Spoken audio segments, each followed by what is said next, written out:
I'm Cindy Bokser, and you are listening to the Fiber Artist Podcast, where we chat with artists, makers, and creatives who work with fiber, get to know their stories, how they came upon their fiber practice, and more about the person behind the work. Hi there, my fiber friends. My gosh, what is happening in the world right now? We are in the middle of this COVID-19 craziness, and I think a lot of you are at home, maybe homeschooling your kids or self-isolating. I'm just hoping that this passes sooner than later. And I'm wishing you all lots of love and health as we sit inside and kind of go a little nuts. But, we're in this together. And if you want to reach out to me, feel free. You can always DM me on my Instagram. It's Niroma Studio. Or feel free to shoot me an email at thefiberartistpodcast@gmail.com. Just thank you for continuing to listen. I really love this episode. I got a chance to talk to one of my favorite people that whose art I've been admiring for a really long time. I've commissioned my own piece from her, Lauren Mooney from the Eddy Line Co. And we recorded this a couple weeks ago before it got as nuts as it is right now. But we had a really nice conversation, so I hope you guys enjoy it. Real quick, I have a discount code that's going on right now in celebration of FiberShare. I don't know if you guys do it, but whether or not you're participating in the global FiberShare program, you can still use the code ShareYarn2020 to get 20% off your order. I think it's up for the next 2 days. It's through March 21st, so feel free to go ahead and use that. And if you're listening to this after that expires, you can also use the code PODCAST for 15% off. This is at niromastudio.com. NIROMA studio.com if you are new to the podcast.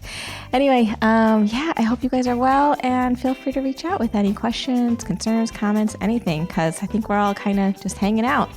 All right, I hope you enjoy this episode. Stay well, guys. There you are. This is my first time. Yeah, I know. It's nerve-wracking at first, isn't it? It's like, turn on your video.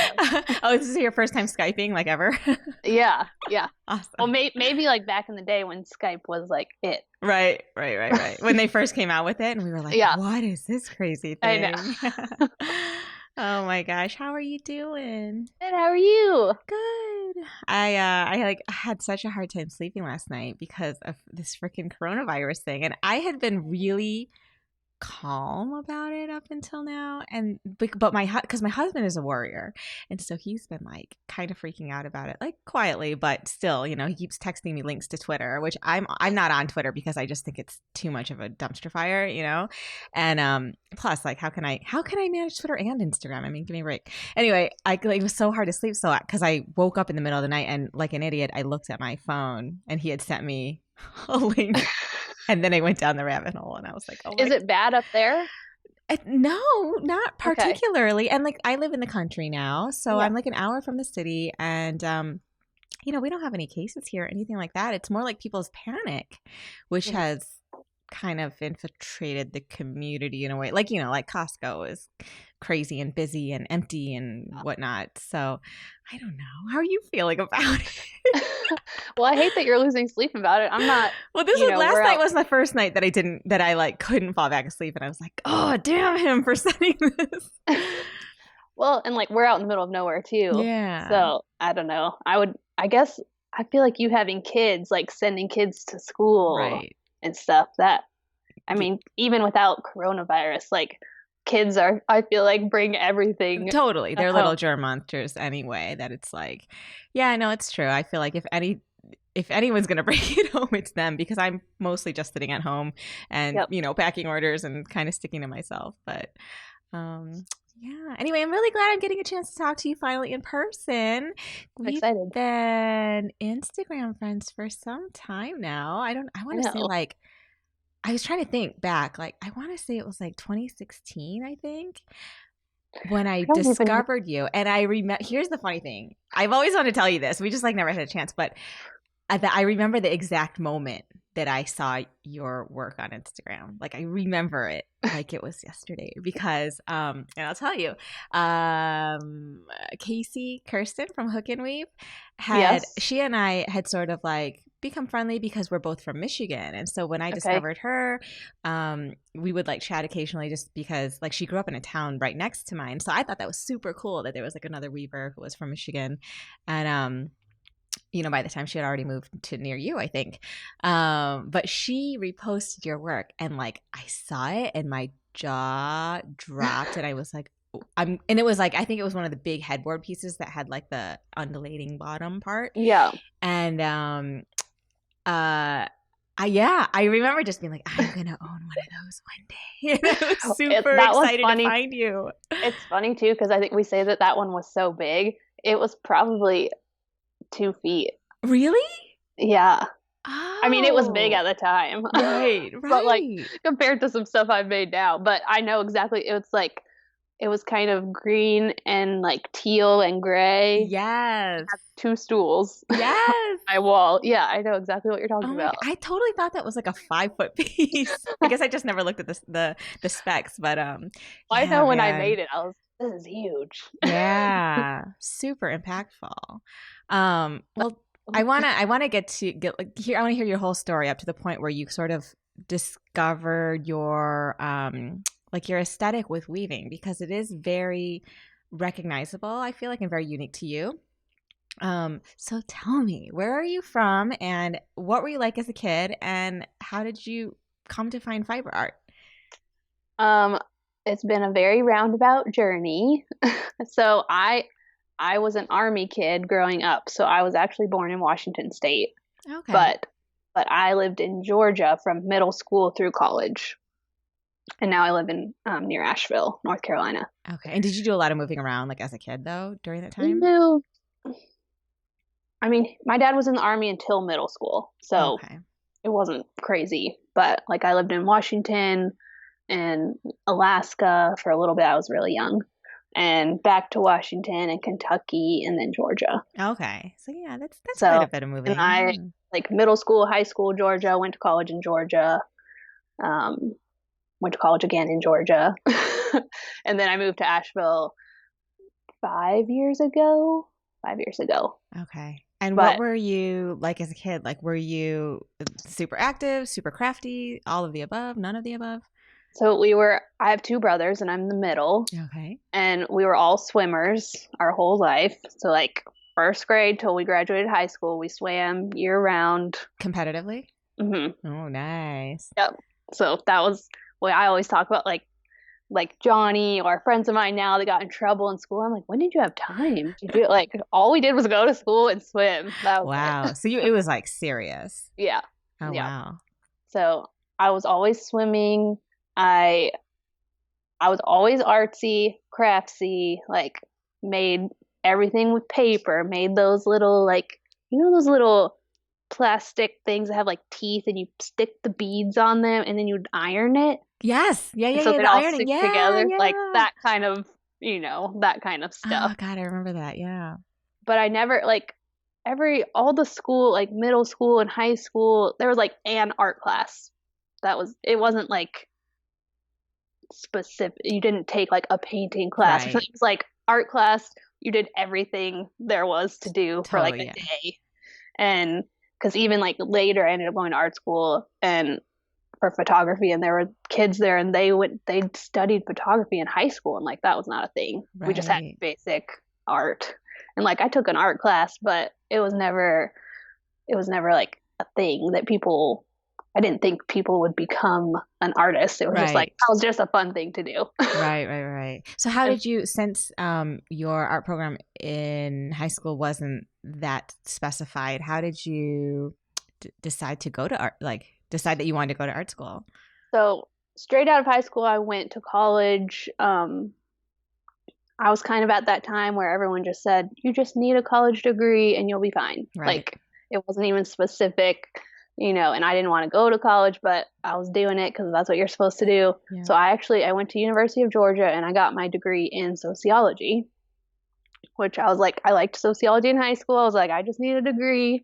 Yeah. Got my degree in sociology, graduated, moved home, and got a job coaching swimming with the team that I swam like with growing up. Oh, cool. So I was coaching swimming for like 3 years. I bought a house.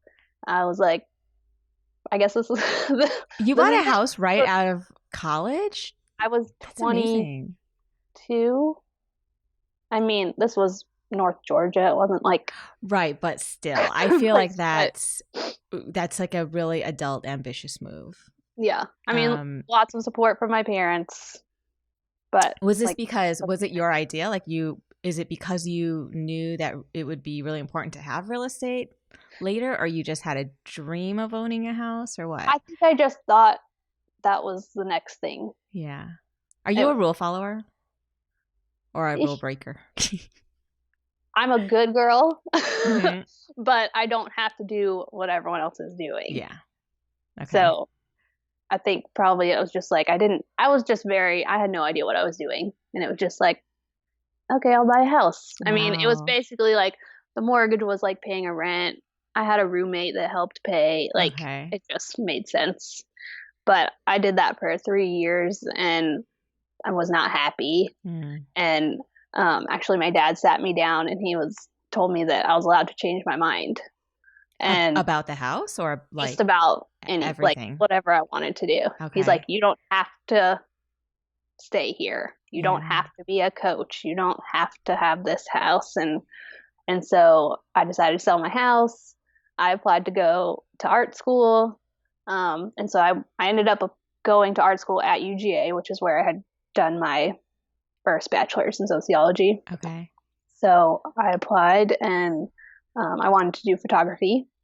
So where did that come from? Like, had you been sort of practicing it on your own, or? Yeah, I loved doing it on my own. I loved traveling and shooting, and it seemed like I could go to art school and I could see a possibility of using it after. So, and I love photography, like I still do. Yeah. But so I went to school, like I sold my house, I moved back to Athens and went to art school and studied photography, and I was super darkroom focused. So all my photography, or my favorite thing, was pinhole photography, which is like basically just a box and a tiny, tiny hole on one side and a paper negative, and then you like expose the paper for however amount of time, develop it in the darkroom. And I did portraits, so I had people that had to sit for like 3 to 5 minutes. Yeah, like old school. Super cool. Yeah. Yeah. But when I was getting close to done, I knew I wasn't going to have access to a darkroom. And I was watching all these kids get out of art school and then never do any art thing. They would just go on to, whatever, a real job. Right. Well, and I wonder even now with like a darkroom focused practice that like, does that even exist anymore? Like I took photography for a summer when I was in like the summer before my senior year. And we learned like the darkroom and, and developing your negatives and like doing all the washes and all that stuff, which was, it was so much fun. It was such a great experience. Yeah. And like, overlapping your exposures and all this stuff, which was so cool. But I literally don't know anyone who still does that kind of work. Some people, it's kind of like people that are still into vinyl, or even that like cassette tapes are coming back. Like there's some people that are super into it. Yeah. It's not time like if you're shooting weddings, there are people that shoot weddings even with film, but not a whole lot. Yeah, it's not really. You'd have to be like super artsy and into it to really want it. Yeah. And then there's people that shoot like, there's artists that do tintype portraits and stuff, which would be more like the pinhole.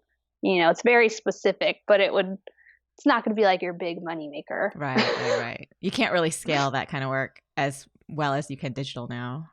Yeah, I think it would be more like you'd be going to kind of like art shows and festivals or things and like shooting stuff like that. But I still loved it. Yeah. But when I was getting close to done, I told Johnny, I was like, I really want you to make sure that I still keep making when I get out of school. And I don't really care what it is, but I want to still be doing something that's like art. And that's so good of you to like recognize even that early on, when things are just really confusing and kind of up in the air, that you knew for sure that was like something you just weren't going to sacrifice. Yeah. Well, and I think part like, when I was 25 when I went back to art school, or 24. Mm-hmm. And so I was there with all these kids that were 18 that had just gotten out of home and just gotten out of high school. And I honestly don't think I could have gone to art school when I was 18. I think I'd be too much of whatever the teacher wants, I'm going to do. Like, just tell me what I need to do to get an A. And right, because how do you even have a point of view at that age? You know what I mean? Like, it's so young.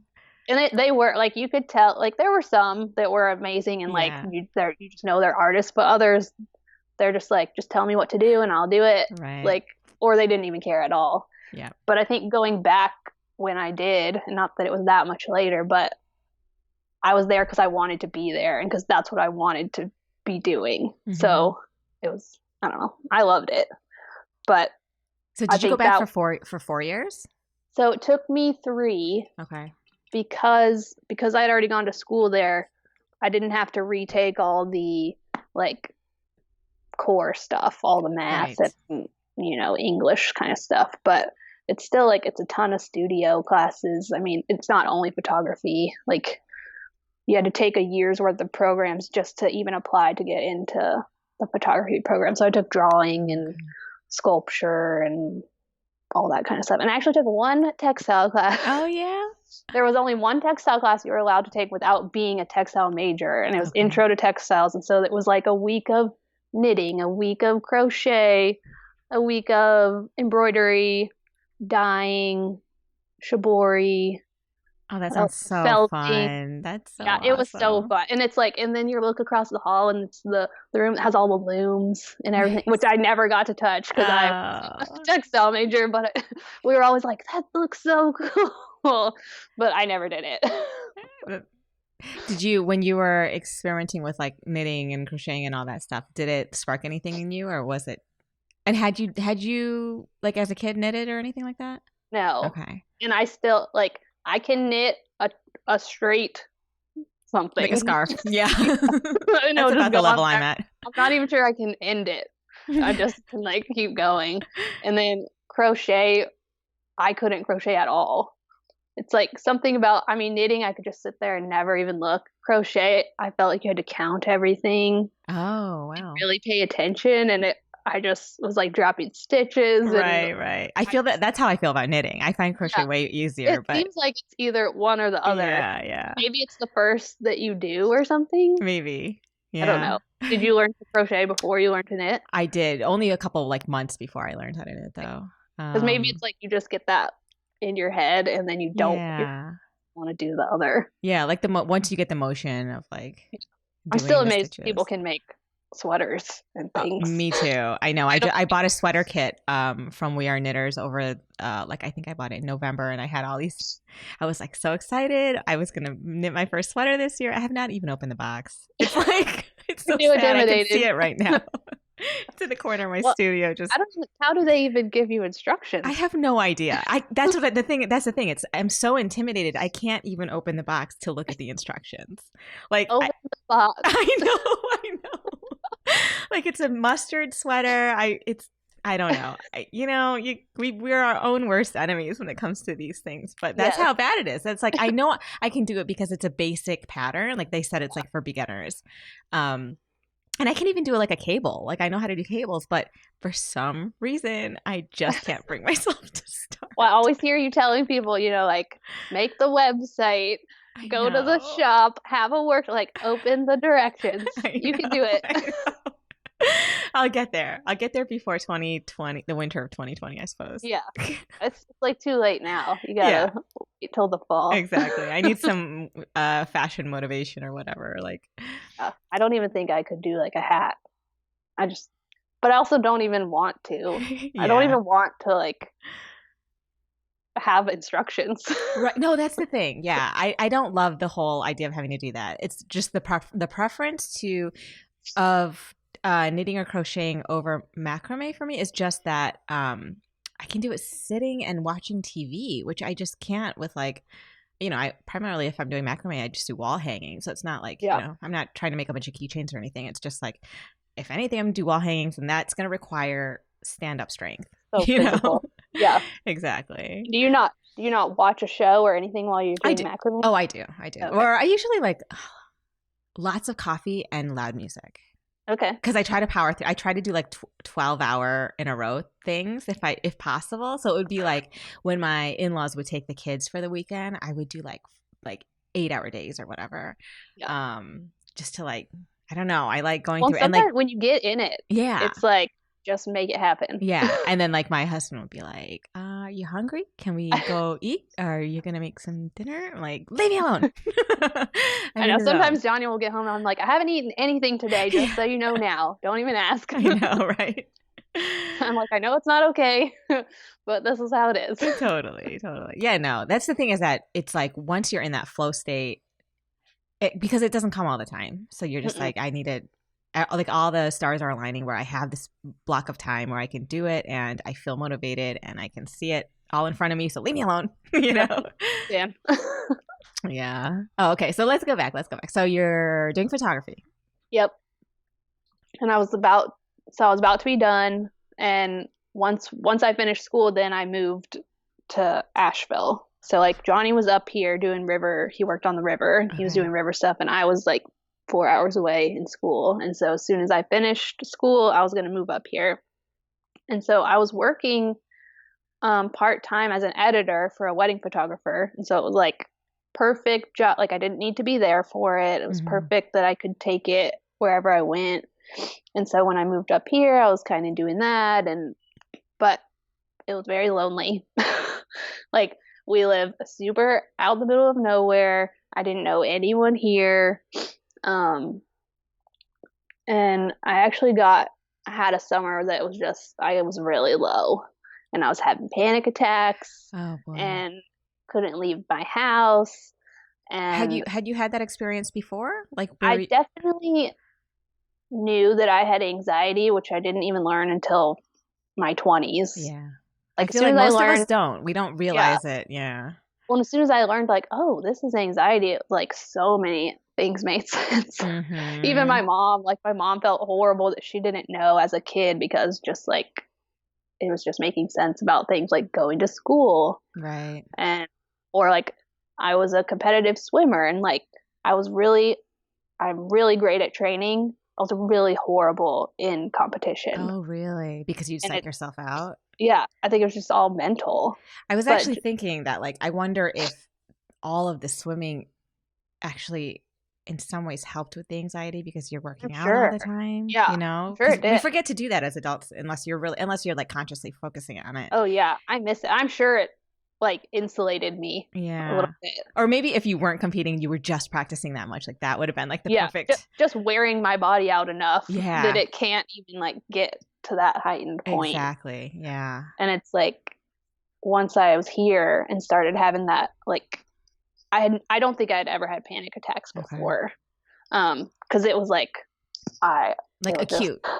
Yeah. Just like it always feels like you can't breathe.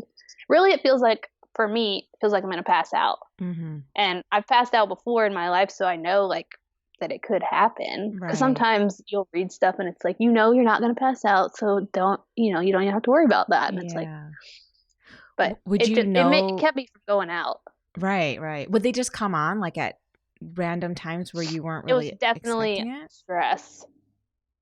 There was like family stress.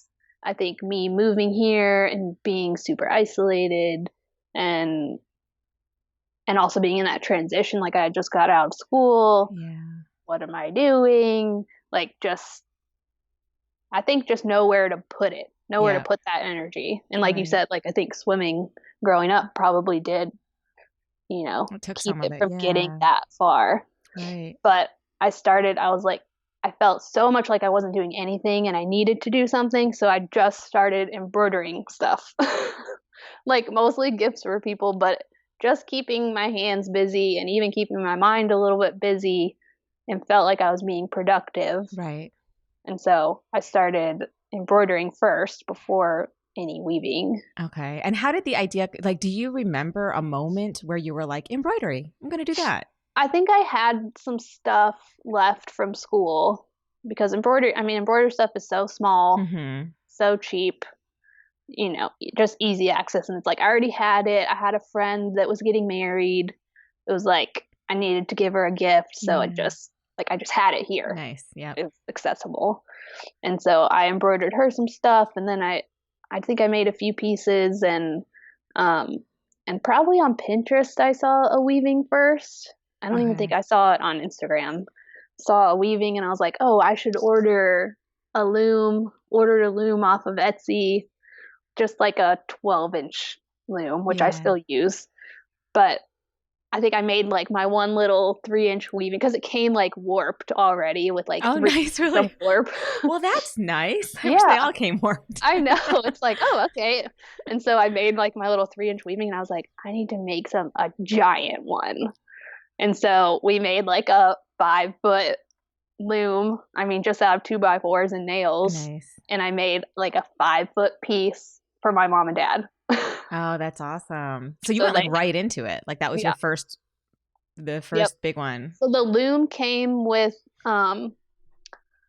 it's from Funim Studio. And I still use that loom. Yeah, it's the only nice loom I have. Everything else I've just made.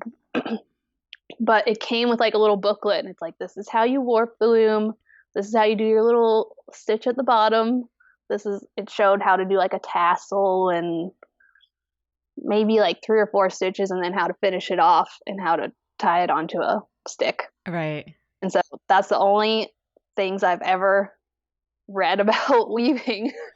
And it was like, so then I built a big loom, ordered a bunch of fiber, and I made this 5-foot weaving for my parents with probably $200 worth of fiber, which I could never do now because I've just gotten like fuller and fuller and fuller as I've gone. Right. Like theirs is so sparse because I just had to make it stretch, but they love it.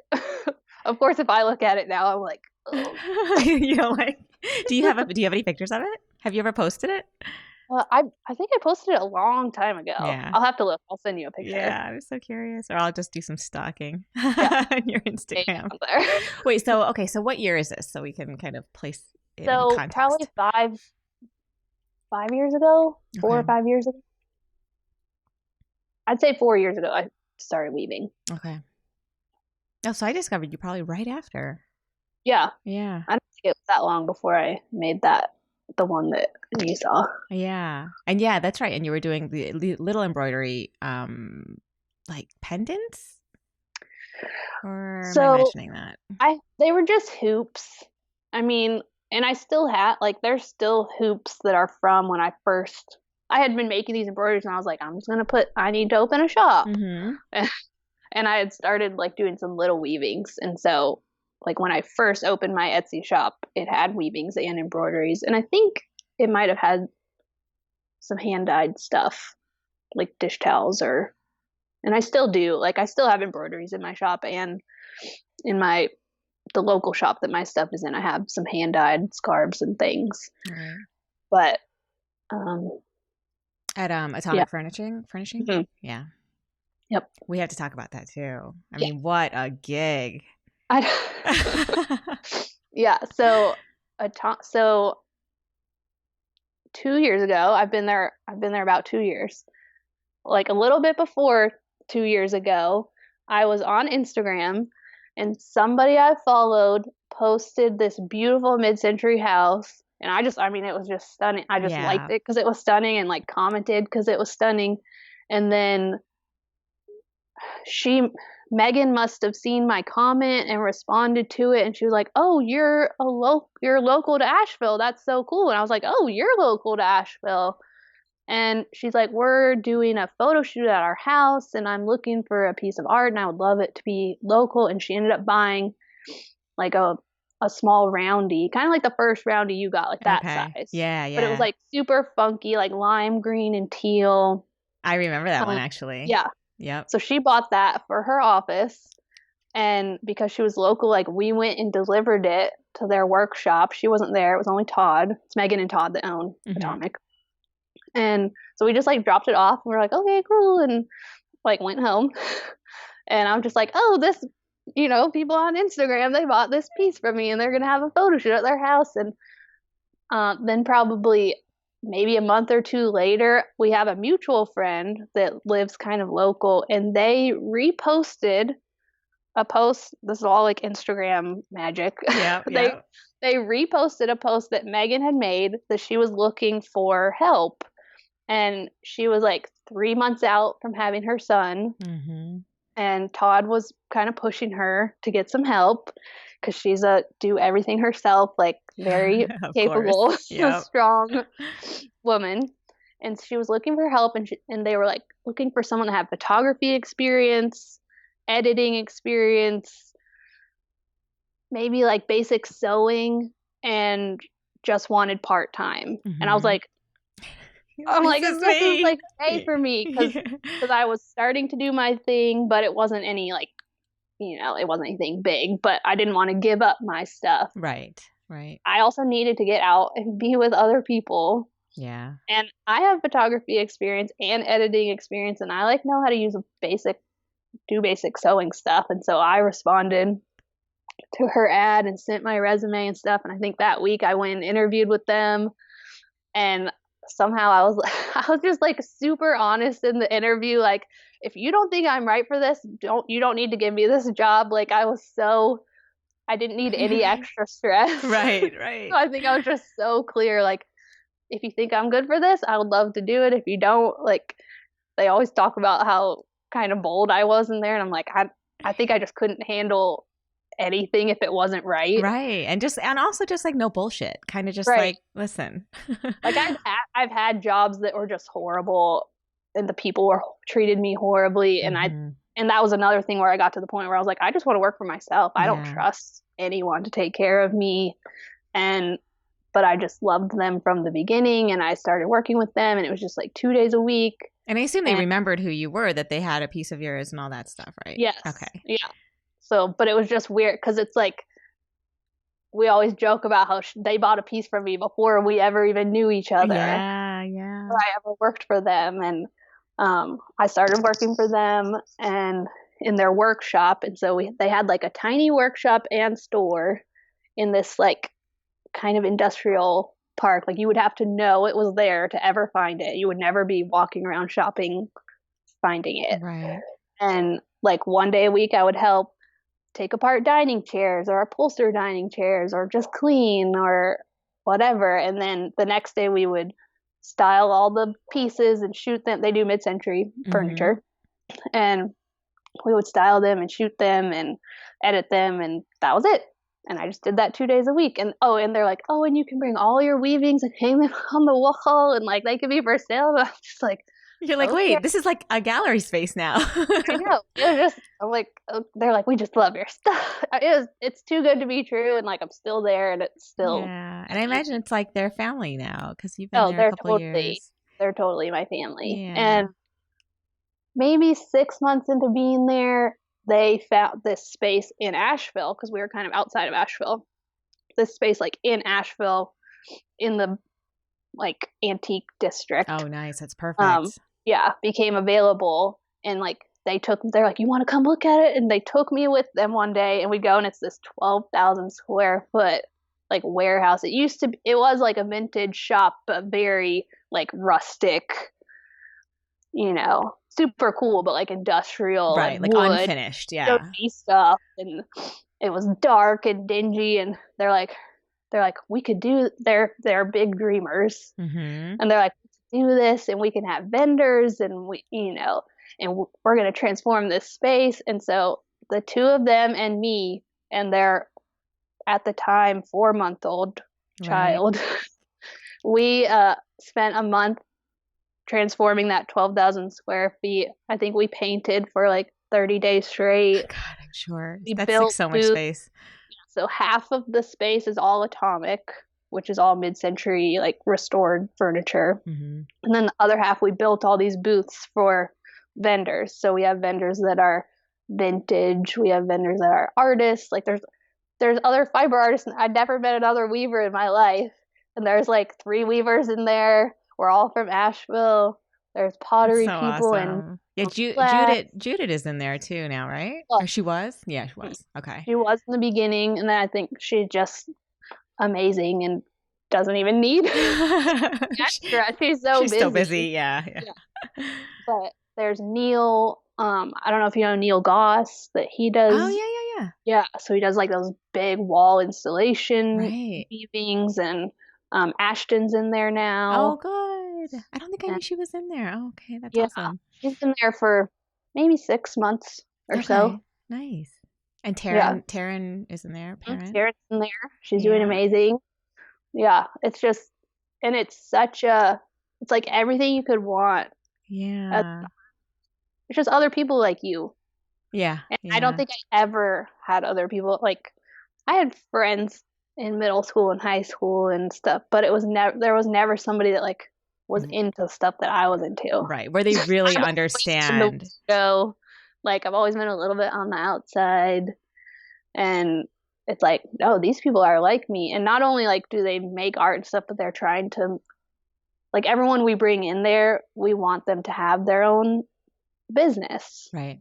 Or like, so it's seeing people that are learning how to market themselves, or like go to shows, or learning Instagram, or it's like you guys it's almost, I mean, I know you guys are probably not making everything while you're there, like you bring it in to just hang it or whatever, but that in a way it's this collective, it's in a way an artist collective where you can just like bounce things off each other when you see each other. And do you guys hang out like outside of outside of the shop? Some of us definitely do. I think everyone's so busy. Yeah, that's the thing. We're all like, just, it's kind of like you and like our little fiber group that we had on Instagram and stuff. Just like having someone that's cheering for you or has a suggestion, or like Taryn just started like talking about making a collection. Mm-hmm. And so it's just like, and I've just started trying to make collections. So it's like, I can talk to her about what has worked or hasn't worked, or like Megan and Todd told her she should try making some big pieces because people come to Atomic to like furnish their home. And so she started making big pieces, and they're selling there because that's what people need. And so it's just having someone else on the outside that like knows something that you don't know. Right. And they want to share it. So it doesn't feel competitive. It just feels like we're all there. I mean, because also it's so different. Like what Taryn's making and what Ashton's making and what you're making, they're all very different. So it's like, I can see how it would just be an awesome little family. It's so fortunate. It just brings, like, someone's gonna come in that's just there to buy furniture from Atomic, and then they're gonna see my stuff. Or like someone's gonna come to buy Ashton's stuff and see Taryn's stuff, and like we're all just helping each other. And it's awesome. We all exist anyways. Like, me and Taryn and Ashton and Atomic and you, like, we all already exist. Why not also have this opportunity to I think it's amazing, like what Megan and Todd and what you built with them and everything. It's like a little utopia.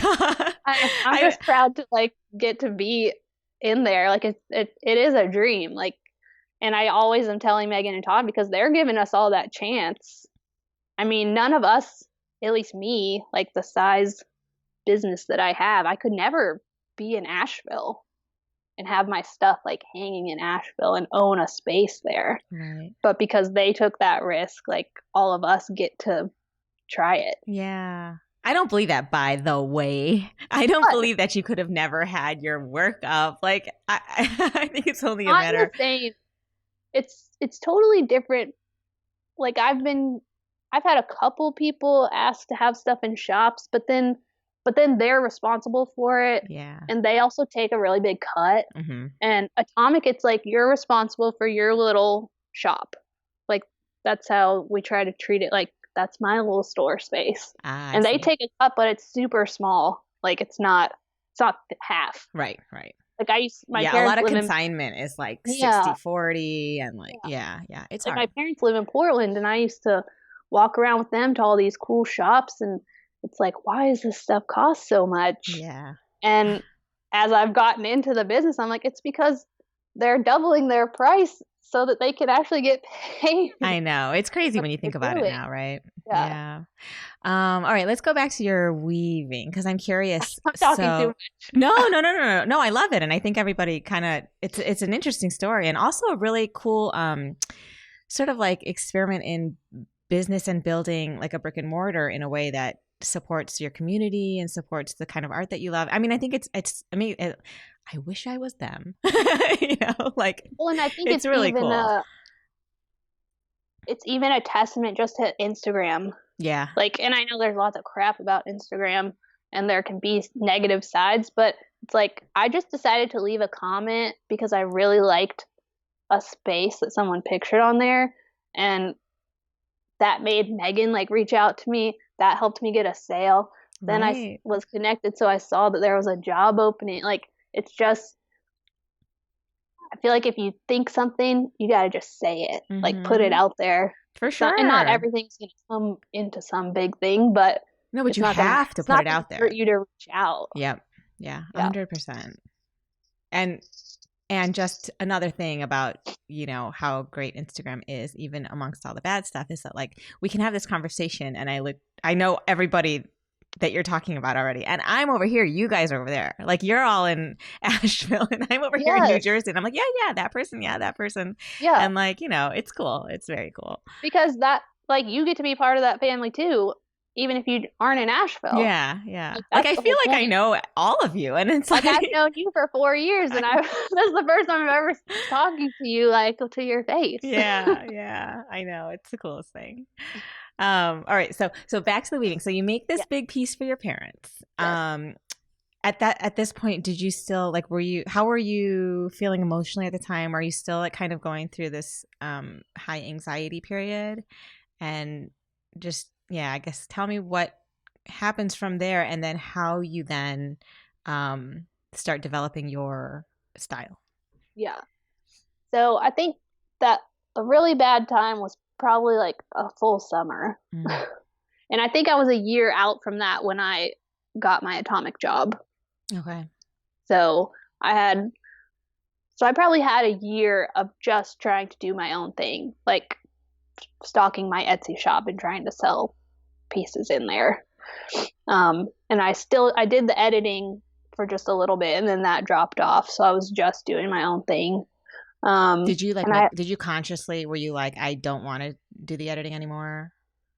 Like it's taking too much time? It was I just didn't love it. Yeah. It's like, it's a very long, like staring at the computer. Mm-hmm. It was always something like it was good money and it was something I could do wherever I was, which was perfect. It's never something I could do full time. Right. I just can't even look at a computer.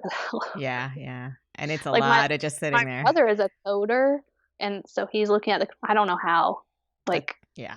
That's my husband is a programmer and he just, but he like prefers it. I'm like, can you go, let's exercise, you know? Yeah. And he's like, nope. Like his safe spot or whatever is just like with the computer always. Yeah. Oh, well, because my brother is a coder, but he's also a raft guide. So I think he gets both. Like, he gets the balance. That's great. See, I fully support that. Yeah. I could never do the one. Yeah. But I think that's why editing, it was just like, it's not, I was just over it. And I was just doing my own thing. And I think we were in this house then, which was like a big dump. So we moved into this house that the company that Johnny worked for owned this house and we bought it from them, but it was literally filled with trash. Right. I know you've been like in constant rental mode. Yeah. But so I had the luxury to be able to just try doing the Etsy shop because I didn't have like a lot of expenses and all that. So I think I spent a year just weaving. I was still making embroideries and just making it up, just making it up as I go. Like never took a class. Maybe a year in, I got a round loom. Mm-hmm. So Funum Studio that I got that first little loom from, they then came out with this little circle, like maybe 12 inches. Yeah. With just notches all around. And so like, but you make your weaving on there and then you take it off. And so then they're just like floppy right roundies, but they were so fun. And I mean, start weaving circle felt like embroidery and weaving, because it's like the center so tight and detailed, and you've got like, I'm actually using the needle, because when I'm weaving big, it's just my hands, I'm not using tools. So it felt like a cool mix between, and like no one else was doing round weavings, and just like, these are cool, and put those on there. And I think everything I've done has just been, I'll just try this and see what happens. And that's what, maybe I got a couple commission pieces, but I don't, it was very slow. Yeah. And I'd say only recently has it, like, it's just been slow but steady build. Right. So do you feel like there was a point in time like where you, I don't know what I'm trying to ask, like where it like just felt right, like the kinds where you started adding like more volume and using, more strands per whatever, like I don't know, did something inspire you to do it, or it was just sheer like play? I think it all came from play. Like, it was pretty early on that I started just doing random stuff and kind of came up with that technique that's in almost all my pieces. And I was like, oh, this seems cool. Like, I should have this in every piece, just because it's like something I'm not seeing, and it would be me in every piece. Right. And started doing that. And I think at first I was also trying to be very money conscious. So everything was sparse. So like, if you go way back, like I'm still doing that same technique, but it's much thinner. And then I think as I was learning about pricing, I'm like, oh, if I used an extra skein of yarn, I'm just going to charge for an extra skein of yarn in the piece. So like, I'm allowed to use that and just incorporate that in the price. And I have noticed that I just start getting fuller and fuller, and I just like, I don't know if my taste has just changed and I just like it that way. Yeah. And I also at one point had to give myself permission that like, I don't have to use that technique in every piece, just because that was like that's my the other thing. thing. Yeah, exactly. That you're allowed to get away from it too. It's something that you have to figure out, because then you start you get attached to it in a certain way. Yes. It's kind of like my hair. Like, I'm like, this is so stupid. This is such a stupid example. But like, I'm like, wait, can I not be pink? Because now there's like pictures of me pink everywhere. I know, but it does limit you, because then you're like, well, it's going to be pink. Right. And I mean, and that was me, like, before I decided to go to art school. I was like, well, I chose, this life. So I'm going to be in this house, and I'll have to figure it out. And it was like, no, you can change your mind.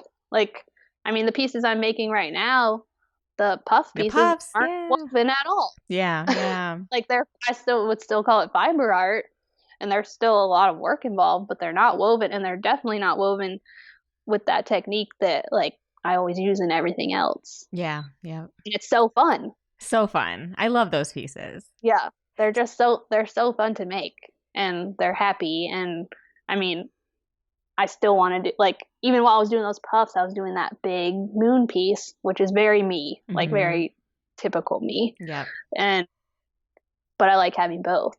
Yeah. So. How are you feeling creatively right now? Like, I know, we are all ebbing and flowing, and it all goes up and down. I mean, I think that you came out with your puff collection, and that was like a big departure. Yeah. From I think anyone's has really seen before. So I have to assume that you had the spark and were super excited for a little while. Well, I think that came from, like, I'm always reaching out and asking people, like, what are they looking for? What, like, we all want to know, what do people want? Yeah.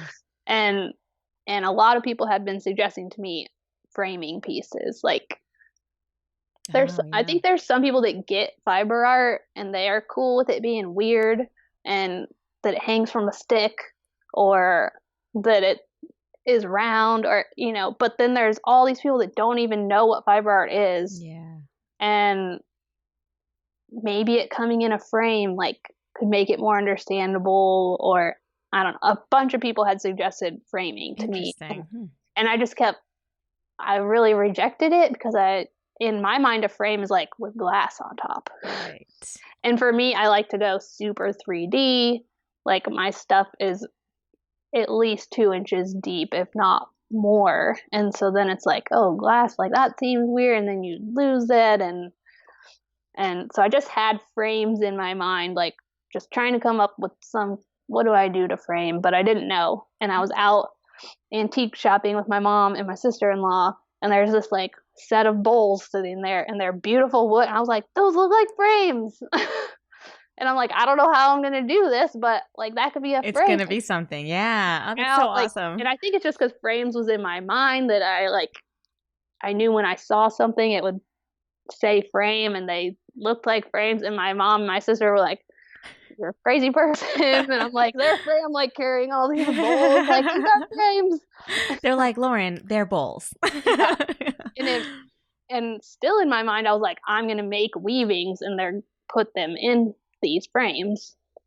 And I tried it. That's the first one I tried. I made a little weaving and tried to fit it in, but it's hard to make the exact size to fit in this. Like there's already a pre-made frame and then I have to make this thing to fit in and it just wasn't quite right. And like I've told this story, but I had last Christmas I was like, well, I need to make Christmas ornaments because everyone makes, all the fiber artists make Christmas. Right, I know.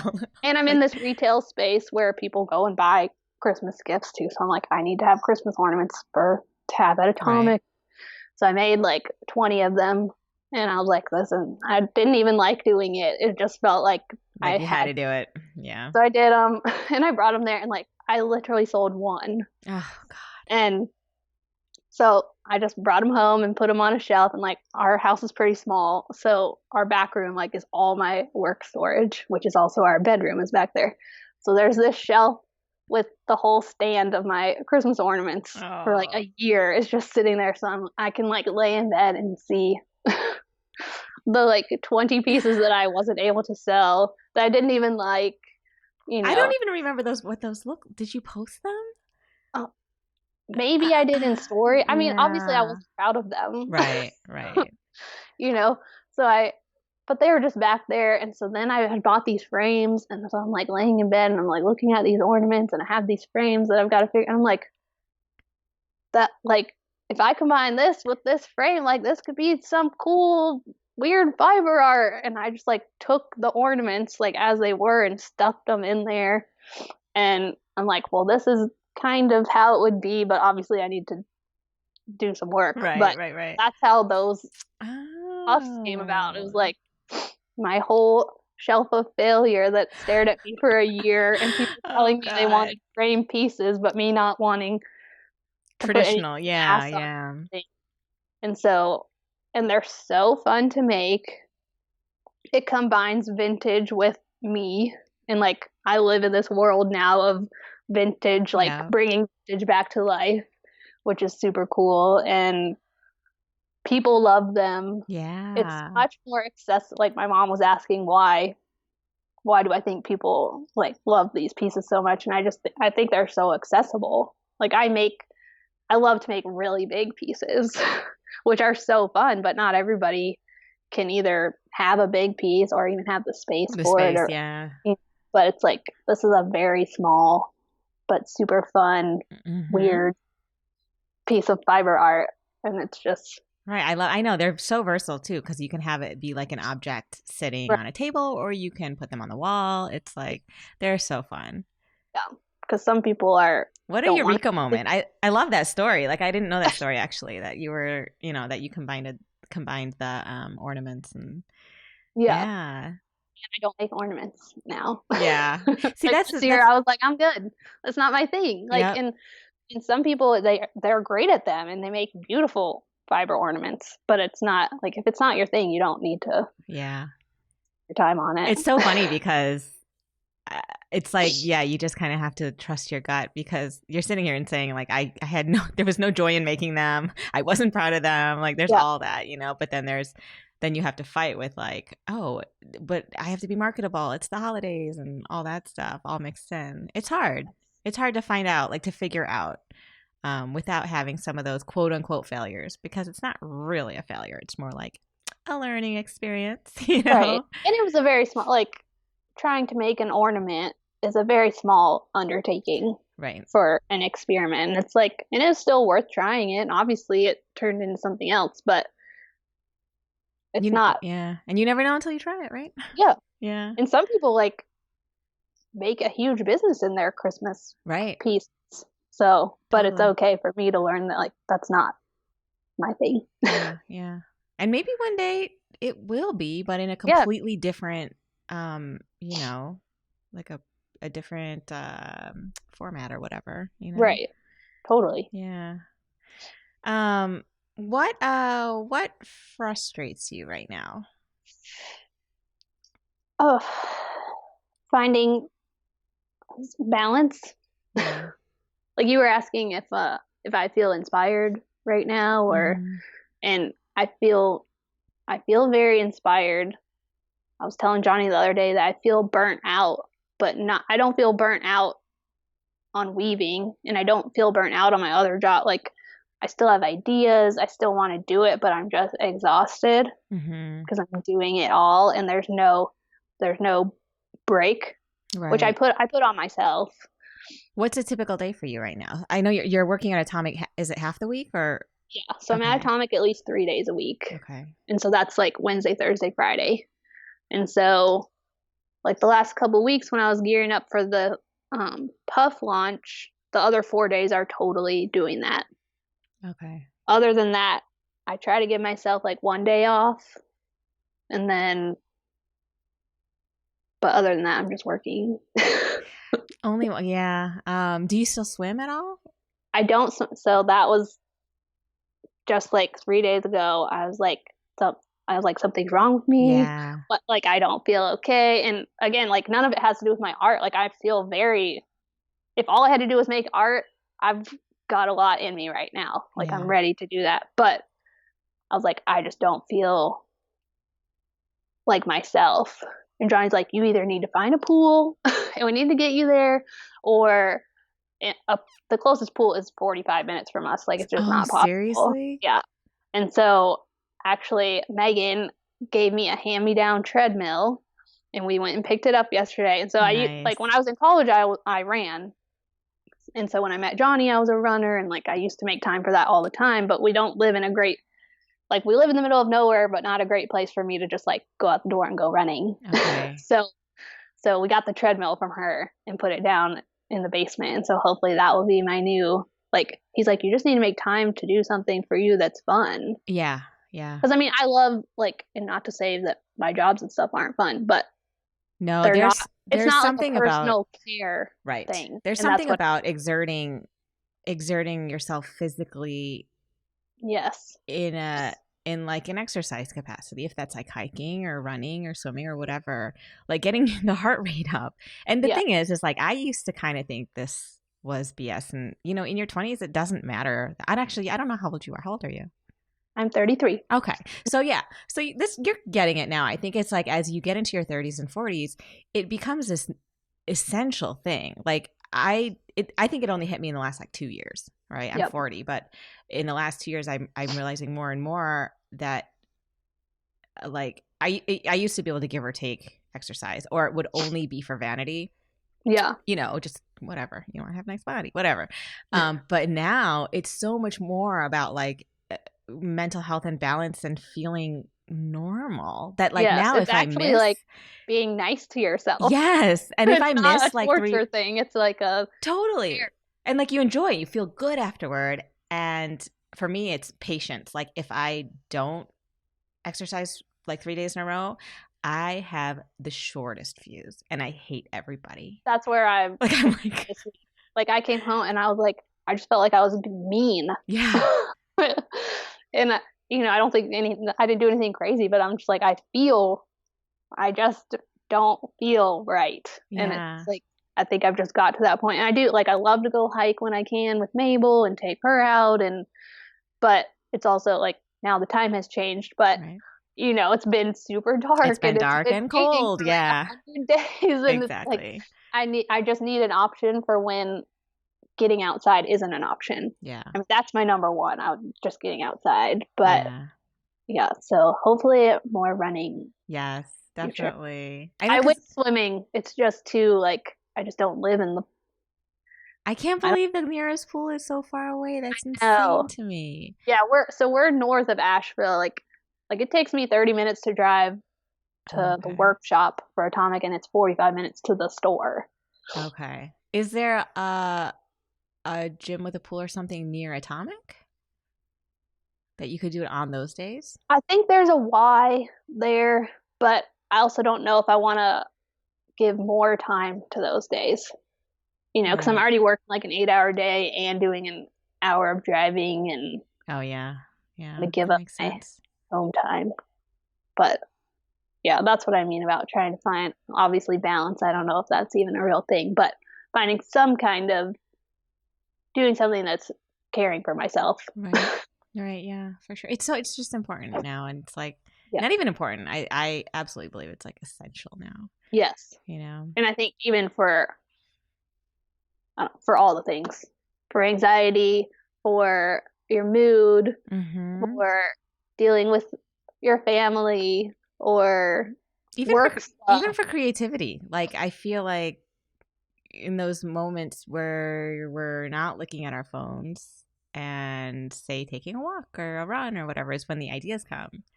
Yes. You know? Someone actually said recently, I think I was listening to a podcast, and they were like, hey, try not taking your phone into the bathroom. And I was like, oh my God, it's been so long since I've given my or like taking it brain to a rest bed, during that time, you know, even if it's like 10 minutes in the bathroom. I was like, oh, like they're like, you know, ideas will come when you're just sitting there. And I was like, oh my God, it's so true. That was like when I remember my eureka moment of that I wanted to go to grad school happened in the bathroom. And I was like, oh yeah, like I did have ideas back then. What? So did you go to grad school? I did. I went to NYU for arts administration because I wanted to be in the gallery world, but I wanted to be in that world, but I didn't really know what it was. You know, like, I don't know. It was kind of a weird, like, I had a revelation that almost made no sense because I had only been dabbling in the arts at the time, and then I could see you could totally do some kind of artist collective, like if you've got that gallery.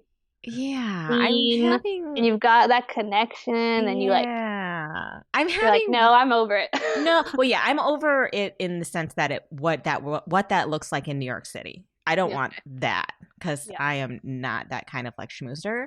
I just want to be good at it, and super rich people make me nervous. And like, no, I'm serious. It's like it's such a scene. It's such a scene, and I never felt comfortable. I can't even imagine. I don't think I would even. Yeah. And I wasn't even working in like the gallery world as much as I was in the museum world. So I did both, but like it was all very not me. So I have been thinking a little bit about like what I can do with my particular skill set that's not having to do with the shop, you know, not having to do with like selling fiber. But what about still making your own stuff? I still want to. I don't have the time, and I don't have the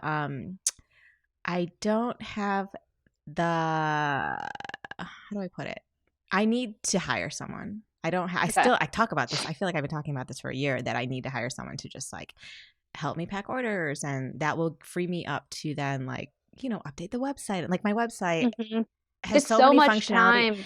Oh my God. There's so many functionality issues where like there's that I know I need to change, and I just don't have the time. And like I could be working on just making everything better if someone was packing the orders, but I just can't let go of that control, I guess, because like I make a lot of mistakes, so I know somebody else would definitely be making mistakes because I haven't organized my quote unquote warehouse. That's my basement. I haven't organized it, so like I guess that'd be the point. Well, you could even find someone that helps you. I know. I need someone. I need like a stock person who would organize all of it. I know. There's all this stuff I know that I need to do, and I just put it out there. It's out there. I know. Looking. Whoever's in Northwest New Jersey, if you want to help me organize my space, I'll pay you. I mean, you gotta just, you know, say it. I know. So yeah, I do wish I had more time to make. I don't know. Lately, I've been thinking a little bit about like how. You know, like how my Instagram right now is, I really want my customers to be able to sell at work. I mean, it's like, because none of this works if people are not able to sell their work, unless they're independently wealthy. So I don't know. I keep thinking like, how can I give them more visibility? So that's what I've been sort of meditating on, and I don't know. Well, kind of like what we're doing, but maybe on a smaller scale. Yeah, or like an online scale, because I don't want to. I think brick and mortar is just too intimidating for me, and also I'm not in the kind of community that would, like, Asheville is so ripe for that, and maybe if I were in Brooklyn, it would be great for that. But where I live is not. It's very conservative and not art minded, and Well, and even what you're doing matters, even on the Instagram scale. Yeah. Like, well, Instagram has been frustrating too, though, because I feel like, I want all of my posts to do well, and not because I want more followers. It's because I want them to sell their work. Like I want people to see it who wouldn't see it otherwise. Like, right. Yeah. So that's frustrating because of the whole algorithm thing, which we could talk about that till we're blue in the face, but it's like there's no way around it right now. So it's just like I post, I continue to do it. I post and I pray. I think that's all you can do. Yeah. I mean, I'll make posts where I'm like, this is the one that like people are gonna love, and there's nothing. And then I shot the picture that you reposted of I literally, before I was leaving for work one morning, I put them all on the floor on like a piece of styrofoam. I shot it with my phone, which I never post phone pics on my feed. Like I actually shoot my stuff and edit it and everything, and I just posted that one, and it was like exploded, and you're like, this picture's amazing, and I get to work and Megan's like, that picture is gonna do so well, and someone wrote me, she's like, I need you to send me all your tips on photography. I was like, I shot this with my phone on the floor in my living room this morning before I left for work. It's like, and sometimes that's the one that's gonna do great. And the one that I've spent a whole day making like a whole scene and shooting it and editing, and I'm coming up with like the greatest post, and no one cares. They don't have time to read it that day, or like, and all you can do is then just post the next one. Yeah, it's a bit of a mystery now, especially because like I used to think that like the really beautifully styled photos were the ones that would get the most traction, and now I don't know. Now it's like more about the composition in making it like more whimsical in a weird way. Like if something looks like a bunch of polka dots from far away, then like that'll do well. Do you know what I mean? Maybe it's that people are so used to that one thing that there's that different one, and that they actually look at it then. You're just scrolling. It's like these all look the same. And it's like, I haven't seen something like this. Yeah, and also, the puffs also just visually were completely different than anything I think anyone's really seen. So like that makes sense just on that level. But yeah, I don't even think I don't think for Instagram it matters if you're using a phone or a. Sorry, Lauren. I know you're kind of a purist, but I know. Well, that's what some people will ask me about photography and all that stuff, and I'm like, I am shooting with my camera and stuff, but it's like, because I love that part. Right.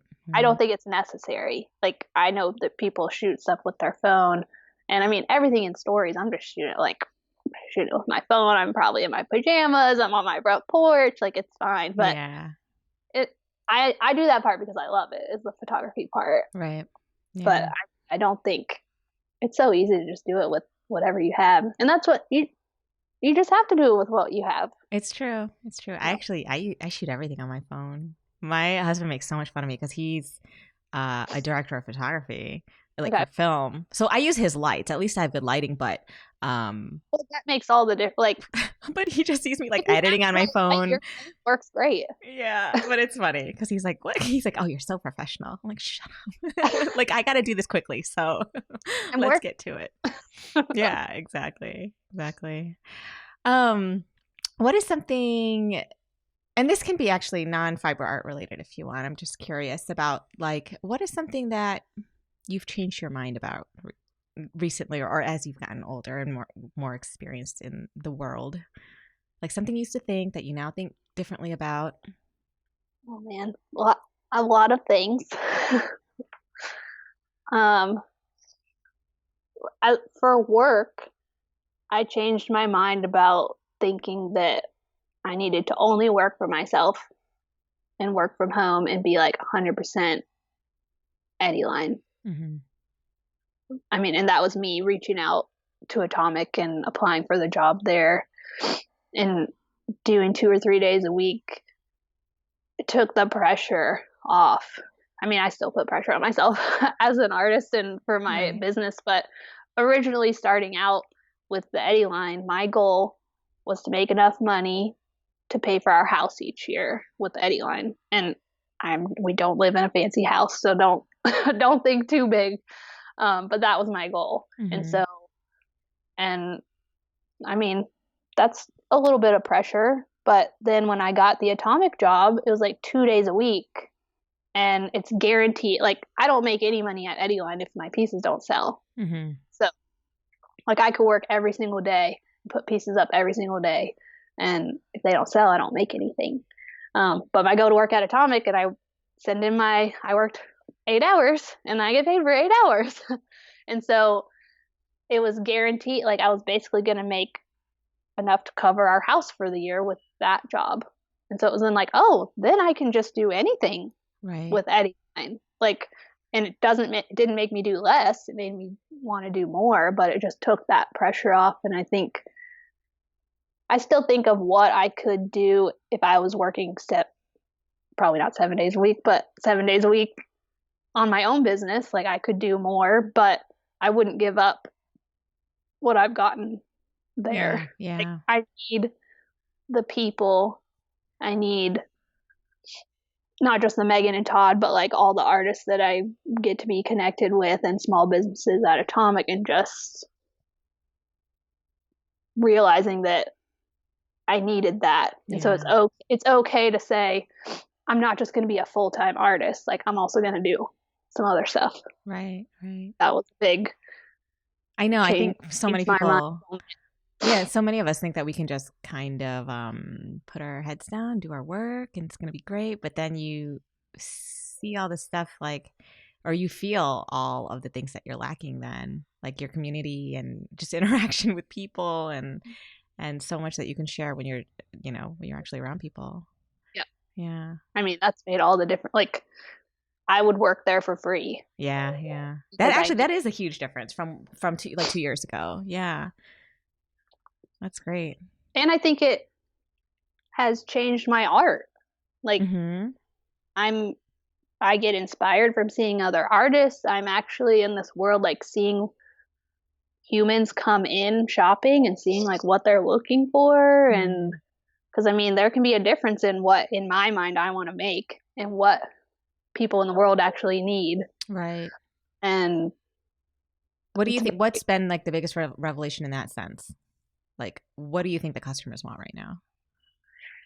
Or the ones who are shopping, looking for mid-century modern furniture? And I still don't know. Part of that is why I started trying to make lamps. Mm-hmm. So it was like, oh, people want function. Yeah. And so I started making the woven lamps. Like, it's very me, but it's totally functional. Even the puffs, it's like, it's something someone can set on their desk as a sculpture, but they can hang it on the wall. I think in learning like price points, like, there are people that want that super custom 6-foot piece. And a woman that bought a custom piece for me that was 6 foot, she just bought a puff. So it's like, oh, people like, they like both. Like, those are total opposite ends of the spectrum as far as what they look like the amount of time that goes into them. I mean, I definitely don't have it figured out what people are looking for. But I also think that I've learned people want something that you're excited about. Yeah. Like, doing these puffs and stuff. Like, I actually love making them. They feel like me. They feel like if you come to our house, we love to mix vintage with textiles, with handmade and small business. And it's like, that's what those are. And it's all me and like this one little piece that almost anyone can take home. And like, I've had people write me and say that, I don't know, I always just tell people to like try the weird thing. Like, it seems really weird to put a bunch of fiber in a vintage bowl and call it art. Yeah. It is weird, but it's like, people love them. And but if I didn't love them, it would be a crappy job. Yeah. Just like make these over and over. It's like, try that weird thing, try that thing that you would want to have in your house, or I don't know, but I don't even know if I answered your question. You did, yeah. No, you did, definitely. About changing my mind, but I change my mind all the time. Yeah. That's just work related, but I've definitely changed my mind in life stuff too. Yeah. Do you find that working on a collection basis is different or beneficial? Or I mean, obviously, I feel like at least in the last couple of years, most of the work you do releases. Well, so I only just started trying. I've actually, obviously there's lots of artists and like a fiber artist that you've talked to, and they do all these collections, and I was like, that's great, but it's not for me. Like, I never wanted to make multiples. Yeah. And I think I actually started out thinking like, oh, the person wants to buy my piece, they want a one of a kind, like they don't want anyone else to have anything like it. And that was kind of my like, I just was like, well, I made one, now I have to totally come up with something else. Right. And I really resisted the collection idea. And it was only, I don't know, whenever I made that cloud collection, it wasn't that long ago. Right. Maybe in the last summer. And it's like I made one and I knew I wanted to try a couple colors. So I was like, okay, I'll make a little collection and just see what it's about. And I think I made 10 pieces. And so they're all the same piece, but all different colors. And I posted like a lot of the process and just hyped it up and why am I making like the original one I had made, it went to a friend of mine from middle school, and that was the inspiration, like just talking about it. Yeah. And it gets people all excited, and they're watching me make a pink one, and they're like, oh, this is my favorite, or I made a green one, or like it just gets people involved in the process a little bit, and they feel like they're part of it. And so I released those as a collection. I think 8 of them sold, which for me, like I have pieces that I've made 2 years ago that have not sold. Right. So, no, I know, and they sell within like the first like couple days too, which is awesome. Right. You're just like, oh. Well, because some people reach out, they're like, "Oh, you're doing amazing," and I'm like, and I mean, I'm super thankful, but I'm like, please know that there are pieces I make that have sat for a year, like still are in my shop and sold that I love, and so it's like sometimes they just speak to people and sometimes they don't. But that cloud collection was the first one, and then I made the first puff collection. I only had 7, and I just talked all about them. I'm like, I just love these, and they're like, talk about why I love them, that it's got the vintage and it's got my fiber art, and that like I like to shop small for my fiber, and like everything that's important to me is in these. And like I released the 7 and they all sold that night. And that's the first time I ever did like, I'm releasing them at this time, right. which is, it's so stressful. I know. I was gonna say, were you like just so full of anxiety that day? It's not anxiety like I'm scared, but it's just like you pick a time and then you have to. And of course, I'm like super prepared, so I was done like 8 hours before the release. And so then I'm like, oh, now I just have to wait. And you don't want to let anyone down, so you like have to do it like at that time. Right. But they all sold in that one night, and I'm like, thinking like, okay, I loved these, obviously other people love these, I'm like, I'm just gonna go for it. And I like found a bunch of bowls, and I just released this last collection last Monday, and there were 21 pieces and 16 of them sold. So awesome. And I'm like on FaceTime with my parents, because it was my birthday when I did the release, and Johnny was out like getting us dinner, and I know we were supposed to have our recording that day. Actually, I'm kind of glad now that we didn't, because there was probably way too much going on for you at that like in that moment that day. we would have made it work, but it probably would have helped fill up some of the time. Or I would have just been like, I don't even know what to say to you. I can't think of anything else. But I'm like on FaceTime with my parents, and it's just like these just sales are like the 1 minute And one minute, like 3 of them sold, and then another one, and then people are like, "Oh, I missed the one I want." God, best feeling in the world, though, to just be like, "Oh my gosh!" Like, yes, it's amazing, and it's so exciting. And I mean, it's the people, like it's the same as talking about Instagram or Atomic and being with these other artists. Like, yes, I need to make sales to like keep my business going as an artist, but it's the connection with these people. Like, people are buying this because they felt something about it, or they're telling me how this certain color is special to them because of, whatever, and that they're just so excited, and they missed that one, but they're gonna hold out for the next one. And have people requested custom? Yes. So there have been people that requested customs, and I always tell people, like, anytime something sells that someone's like, that's the one I wanted, and I'm like, I can make you any piece, like a giant headboard piece. If you want one, I'll make it in what you want.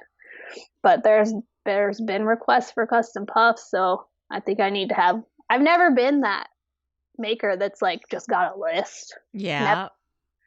So, and I don't want to be too much of that. Not that I'm not grateful for it, but I don't want that to be my whole. Right. No, that was what I was for a while, and it's kind of nice, like, knowing that you know what your next project is, right? But it's also creatively a bit draining. I think it just becomes.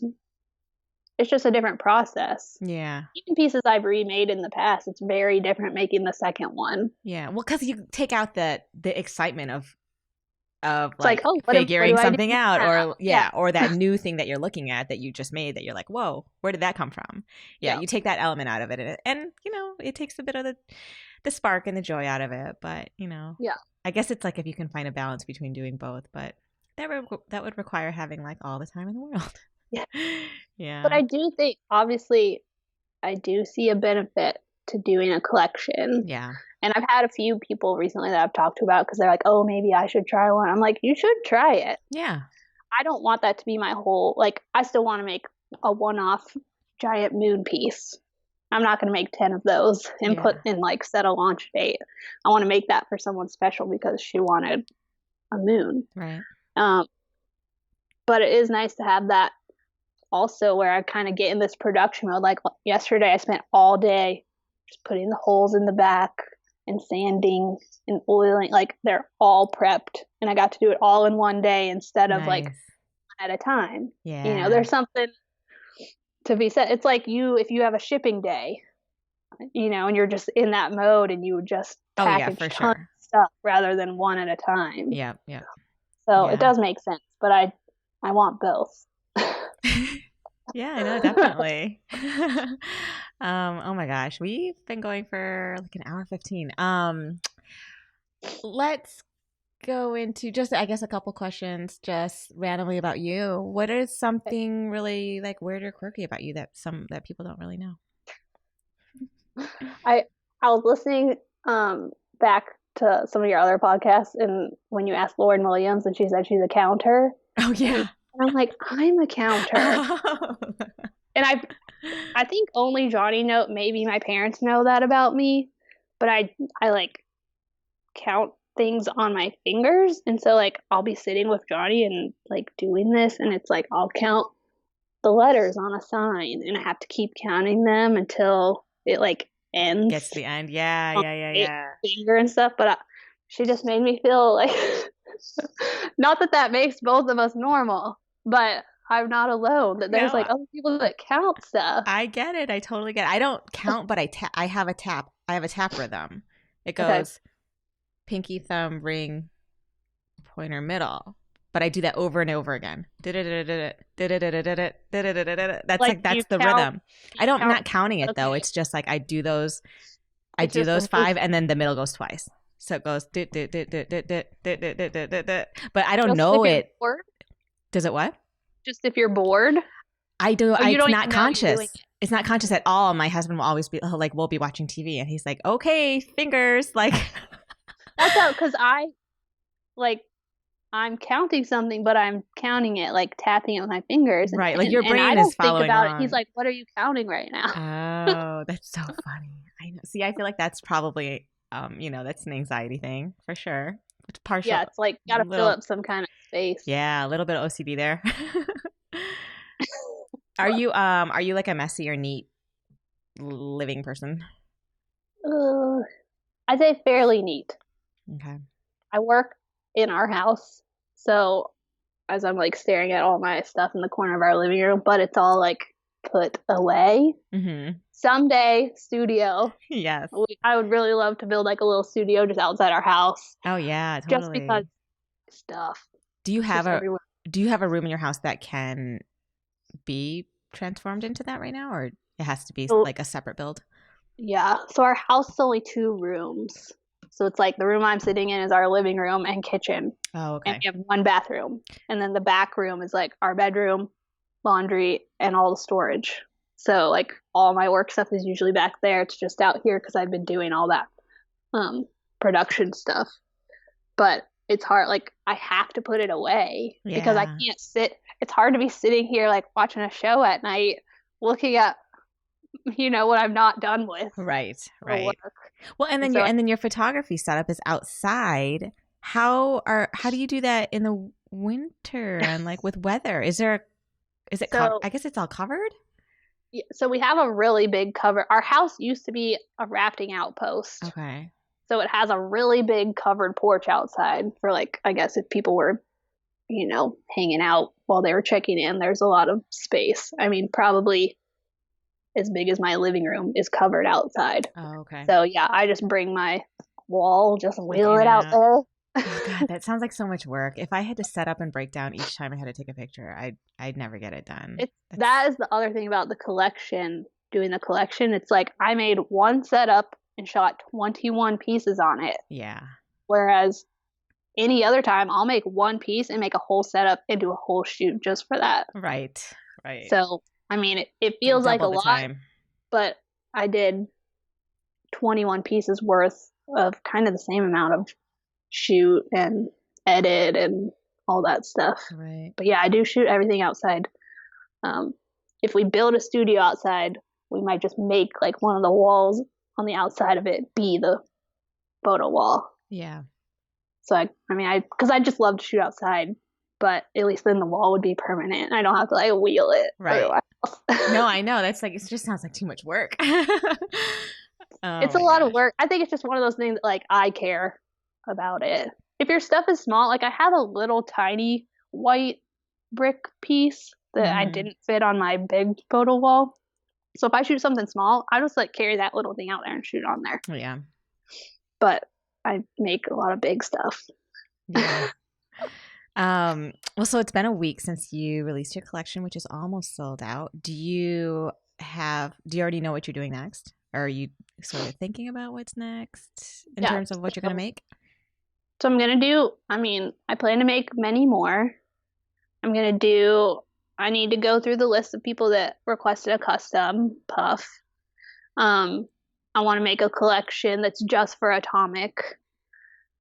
Because I feel like people would pick those up like really quickly too. Like it can, because they're small enough and affordable enough that it can be an impulse buy actually. Like when they're over there buying. We're asking about seeing what people want, like when they come to the store, and it is like people want gifty. Yeah. I mean, or they're buying furniture. Right. But art is different. Like, I think for the most part, you have to know that you're like looking for art. You have to have a space for it. Yeah. You have to have a budget for it. Even furniture, people can be like, oh, I know what to do with a chair or even a sofa and then they're like, oh, I can buy this candle. I might have 20 candles at home, but I love this candle. But I have to find a way to make people see like what they can do with fiber art. Right. But yeah, many more puffs, makeup collection just for Atomic. And then I wouldn't have to ship any of them. Right. and then do another more like online collections of them. And then there's talking to someone else about a big custom piece, kind of like the moon, but based off of their farm. Yeah. I mean, I'm always open. Like, send me messages if people want custom. Yes, definitely. And it doesn't have to be huge. Right. I mean, I will say I've worked with you. I commissioned you for my awesome roundy, my big giant one that's on my fireplace mantle, and I could not be happier about it. And I get so many comments when people come and like see the house for the first time. They're just like that. They always ask me if I made it. I'm like, nope. And I'm so proud to say I'm like, nope, I commissioned it by this artist, Lauren.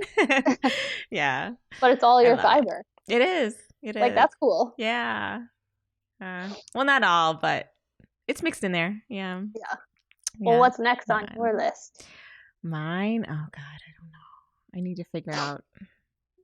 Finding someone? Yeah.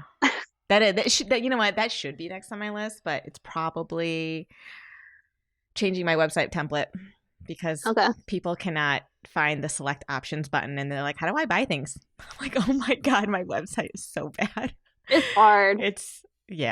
I'm like, I don't know. And I just, when I was picking the template, I just did not think it through in terms of like that my collections would be so many different colors of one item and just being able to show all that right up front. I think it's just really not user friendly right now. So I have to update. Are you on Shopify? Mm-hmm.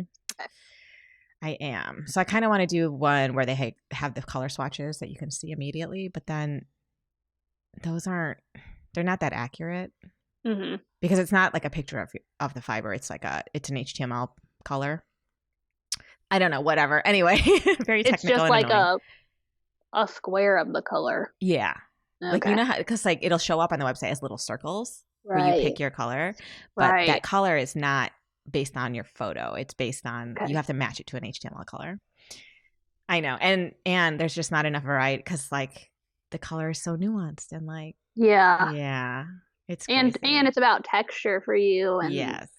And even like width and yes, and there's a way to do it. Like there's a way that you can change the code so that you're using thumbnails. But I don't know how to do that, and I don't want to fuck with my code because I'll totally screw the whole website up. Yeah, that's not my. I have the basic like switch to Shopify. I just like transferred it. And, I mean, I'd love to make it more custom, but it's super basic right now. Yeah, and I don't know anything about code.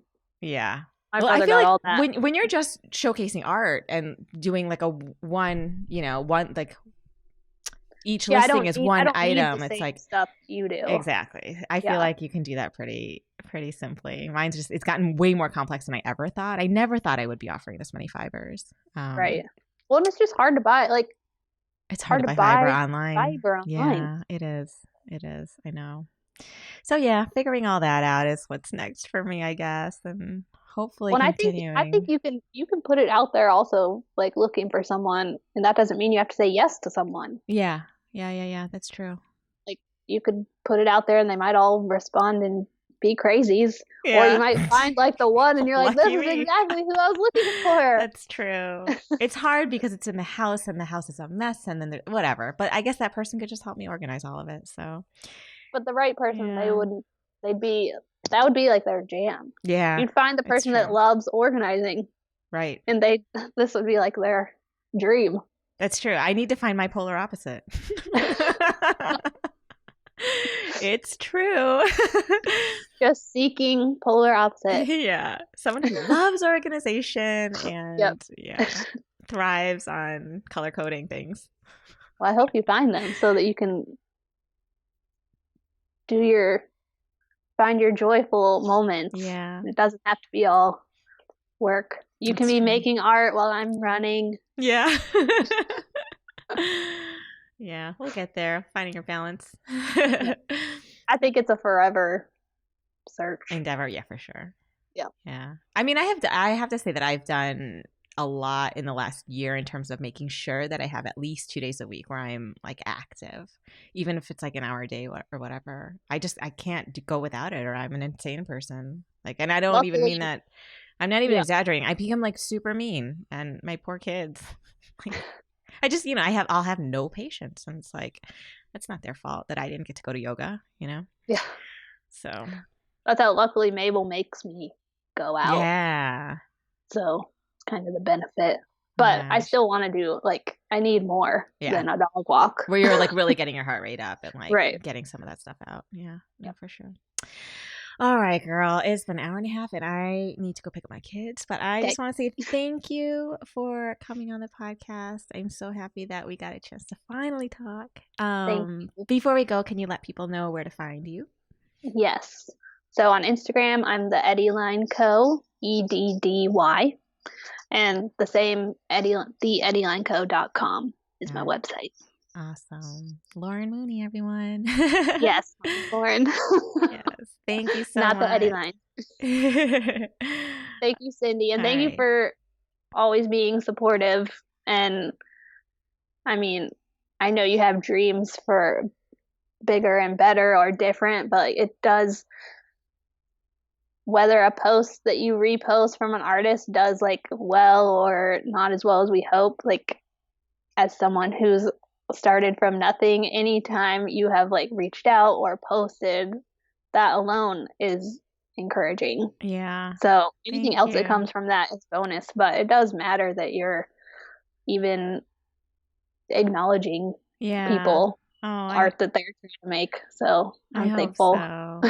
It's fun. It's like it's a weird thing to hear. Like, yes, I guess that's cool. But I just I want people. From my perspective, it mattered that you like even made an effort to share my stuff or reach out about it or anything. So I'm so glad. I think people just want to be seen. Yeah. Oh, that's such a good point. That's a really good point.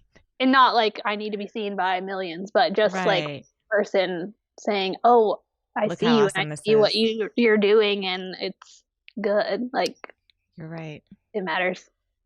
You're right. That's such a good perspective. Because mine is always like, how can I help people sell their stuff? Like, real, like that's my like the primary, And then but you're right. I never thought about it that it would matter that I would see their stuff. That's such a bonus. Yeah. But it's not the only thing that people need. Yeah. Thank you for letting me know that. Actually, that's huge to even realize. Yeah. When you're doing it for like everyone. Well, thank you. Thank you, Lauren. So nice. I know. All right. Well, I will talk to you soon, I'm sure. Have a good day. I'll talk to you soon. Okay, you too. Bye. Check the show notes of each episode to get the website and Instagram for each of the fiber artists I speak with. Be sure to give them a follow. And you can view video from this podcast on niromastudio.com/thefiberartistpodcast. If you enjoy the Fiber Artist Podcast, go to Apple Podcasts to subscribe, rate, and review. Thank you for listening.